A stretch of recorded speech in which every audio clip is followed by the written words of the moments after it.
அரபியில ஒரு அழகான வார்த்தை இருக்கு. ஸோ இஹ்சான் அப்படின்னு. குரான்ல கூட வல்லாஹு யுஹிப்புல் முஹ்சினீன், அல்லாஹ் இஹ்சான் உடையவர்களை நேசிக்கிறான் அப்படின்னு ஒரு வசனம் இருக்கு. சரி, இஹ்சான்னா என்ன? இஹ்சான் அப்படிங்கிறது அதுக்கு ஒரு அர்த்தமே கிடையாது, அது ஒரு ஃபீலிங். ஃபார் எக்ஸாம்பிள், யாராவது ஒரு ஆள் தர்மம் கொடுக்குறாருன்னா அவர் எந்த எண்ணத்துல வேணாலும் கொடுக்கலாம். ஃபார் எக்ஸாம்பிள், கௌரவத்துக்காக கொடுக்கலாம், அல்லது பெருமைக்காக கொடுக்கலாம், அப்படி இல்லாட்டி மக்களை தன்வசப்படுத்துறதுக்காக கொடுக்கலாம், அல்லது கம்மியா காசை போட்டு அதிகமா லாபம் எடுக்கிறதுக்காக கொடுக்கலாம். இதே மாதிரி ஒரு விஷயத்த தர்மமா கொடுக்கும் போது பல எண்ணங்கள் இருக்கலாம்.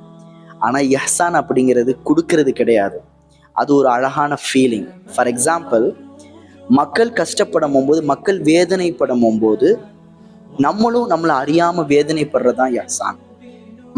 மக்களுடைய கஷ்டத்தை பார்த்து தன்னெழுச்சியாக உதவ முன்வருவது தான் இஹ்சான். இனிமேல் நம்ம என்ன கொடுத்தாலும், என்ன தர்மம் பண்ணாலுமே நம்முடைய எண்ணத்தை இஹ்சானாக மாத்திக்கிடுவோம். அப்போ கிடைக்கக்கூடிய ஒரு ஃபீலிங் மாதிரி இந்த உலகத்துல எதுவுமே கிடையாது. அஸ்ஸலாமு அலைக்கும் வரஹ்மத்துல்லாஹ்.